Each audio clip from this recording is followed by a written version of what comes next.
Good morning, church family. We have spoken in the past of being a grace provider or an encourager to others, especially during their bereavement or time of crisis. Our main focus today will be on listening as ministry as we listen to others. Anne Locke, in her book Listening, uses the images of gift, hospitality, and healing to describe the ministry of listening. In his book, Recovering from Losses in Life, Norman Wright says, "One of the greatest gifts you can give to a hurting, grieving person is the gift of listening. We are called to be listeners." James says in chapter 1, verse 19 from the Amplified Version, "Be a ready listener."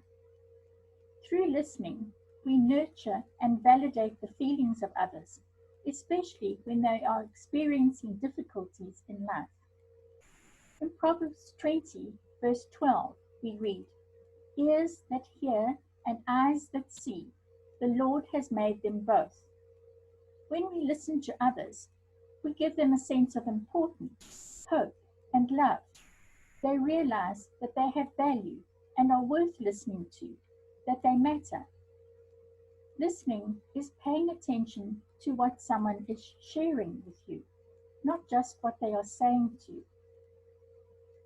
We must listen to the total person, because often people share more than just their words. They may also share feelings, attitudes, and concerns. We need to put ourselves in a position to respond to what they are sharing with us. Listening is also about hospitality. That is, giving someone the space in which to feel welcome, safe, and free to be him or herself. We need to be humble, not offering advice, but giving our personal space to the person. We need to put aside our personal concerns so that we can be fully available, not distracted by other things. It means being sincere, fully present to the other person, and open to God on his or her behalf.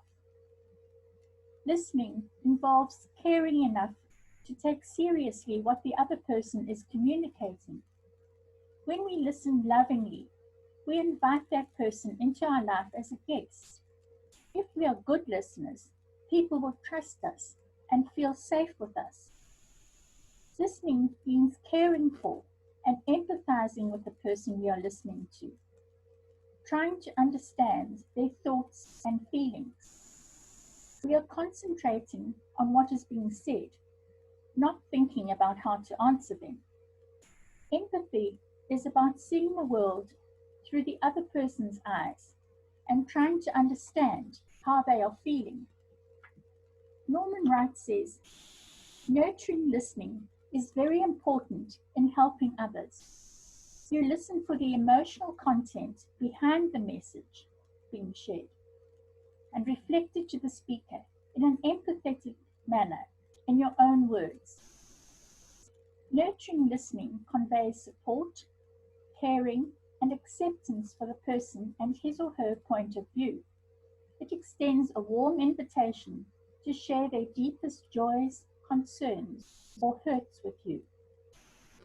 People want someone who understands and accepts them. This nurturing listening brings healing to the person being listened to because they feel valued. Grieving people need to retell the details of their loss, whether it is the loss of a pet, a job, a home, or a person, for about 3 or 4 months. We can encourage them to tell us their feelings as well. Anne Long mentions some other important qualities of a good listener. One of these is respect. That is, affirming the other person as unique, worthwhile, made in God's image. It includes seeing what the person is in the process of becoming. Paul wrote in Romans 12, verse 10, "Be eager to show respect for one another." Another important quality is being genuine. That is, being sincere and consistent in word and action, not appearing to be present, but with our attention somewhere else.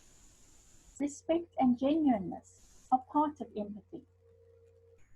Another quality is being able to help the other person to be specific and to avoid vague generalizations so that they learn to share events, situations, and relationships specifically. Confidentiality is very important. We must honor what is shared so that the speaker knows we are trustworthy. Sometimes they may need information beyond what we can supply, for example, financial or legal. In that case, we need to ask their permission to consult a third party. We need to listen to what people are thinking. They may not be conscious of their theme song, which may be obvious to others, and which they need to become aware of so that they can begin to change. For example, I'm no good. Nothing ever goes right for me, or even I'm God's gift to humanity. Their thinking about God may be distorted. For example, believing God is love, but fearing his punishments. We need to be sensitive to silences, which may mean many things. The person may be reflecting on something that has been said, or perhaps stunned by the circumstances. We may need to ask them if they would like to share what they are feeling. But sometimes it is important to allow them to process their thoughts without any interruption. Above all, don't say too much to the hurting person. The NIV translates James 1:19 like this: everyone should be quick to listen, slow to speak. Proverbs 18 verse 13 warns, he who answers before listening, that is his folly and his shame. Saying, I know how you feel, is unhelpful and not actually true, because even if we have experienced a similar loss, we cannot know how the other person feels. Each loss is unique. It is better simply to say, I'm sorry. Hanlong says, talking too much is just one example of how the desire to be helpful can sometimes manifest itself in unhelpful ways. For example, we feel we must say something, give advice, solve their problem, comfort them, tell them our story. Bonhoeffer wrote, Christians so often think they must always contribute something when they are in the company of others, that this is the one service they have to render. They forget that listening can be a greater service than speaking. Some people need to learn to take responsibility for their decisions, so giving them advice can lead to their becoming dependent on the listener. Jesus often asked people, what do you want me to do for you? He knew their need, but he allowed them to put into words what they wanted to facilitate their healing. As a listener, we will sometimes have to be disciplined and self-restrained in not showing shock, anger, or blame when we hear things involving pain, cruelty, or injustice. That doesn't mean we are unfeeling, but we are there for the other person, giving them a safe space to share freely. Another way we can be unhelpful is in our use of questions. It can be distracting to the person to be interrupted constantly by being asked questions when they are trying to put their thoughts into words. Being asked why questions can make them feel under interrogation, whereas open questions, starting with how or what, can help the speaker to explore their thoughts. For example, if they haven't used any feeling words, we could ask, how are you feeling about that?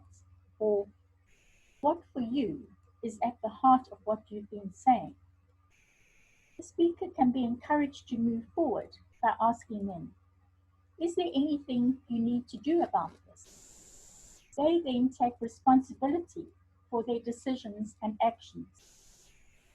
It may be appropriate to ask if they would like us to pray with them. Some people prefer to sit quietly in God's presence, offering to Him what has been shared, what decisions have been made, or any actions to be taken. It is important to listen to anything that God may be saying, because the Holy Spirit may be at work in the person. One of our resources for listening to others is our personal experience of pain and suffering. Two people can go through the same experience, and one will become bitter and the other more mature. Paul says in 2 Corinthians 1 verse 4, we can comfort those in any trouble with the comfort we ourselves have received from God. However, our supreme resource is God Himself. Our part is to be available to listen to others as they share with us. It is God who is the healer. We need to spend time with Him, listening to Him, and learning to think His thoughts.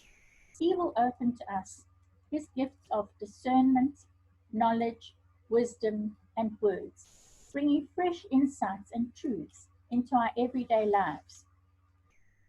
May God bless you as you minister to others through listening to them.